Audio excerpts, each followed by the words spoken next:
Hai semua, pada video ini kita akan belajar bagaimana rem cakram beroperasi. Tentunya, dalam bentuk animasi.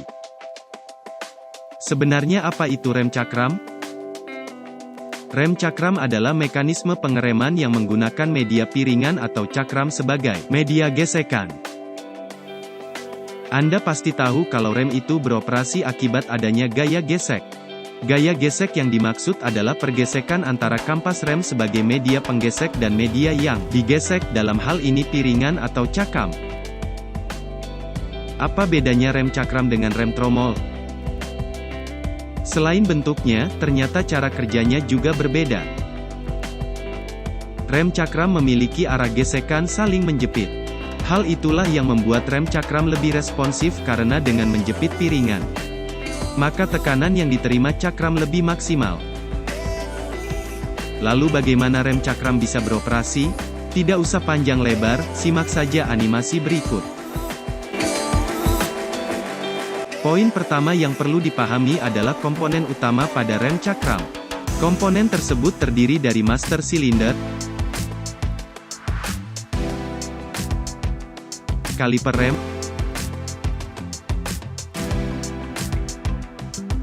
kampas rem,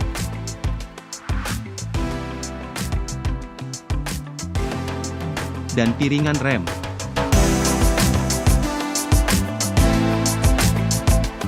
Ketika kita menginjak pedal rem, push rod pada master cylinder akan bergerak maju.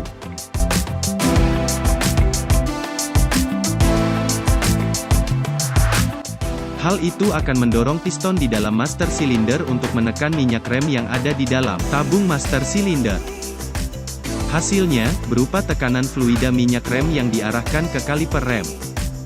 Pada kaliper rem, tekanan fluida minyak rem diubah kembali menjadi gerakan fisik.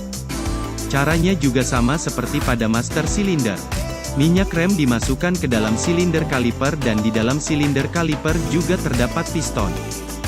Karena minyak rem memiliki tekanan, hal itu akan mendorong piston sehingga piston bergerak keluar. Pergerakan piston yang menonjol keluar itu digunakan untuk mendorong kampas rem agar bergesekan dengan piringan rem. Tipe rem cakram yang dijelaskan di sini adalah tipe floating. Tipe ini merupakan tipe paling standar dan banyak digunakan pada mobil.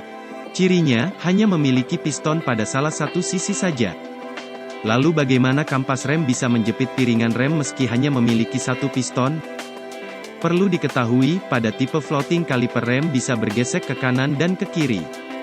Sehingga cukup satu pergerakan piston bisa membuat kedua sisi kampas rem menjepit dengan kekuatan yang sama. Saat injakan pedal rem dilepas, tekanan kaliper rem juga akan netral. Namun karena tidak ada pegas pengembali maka kampas rem merenggang beberapa milimeter saja. Meski demikian, itu sudah cukup untuk membebaskan piringan rem agar tidak tertekan. Hal itu juga yang menyebabkan sistem rem cakram tidak memerlukan penyetelan kerenggangan kampas. Itulah animasi bagaimana rem cakram bekerja. Semoga bermanfaat.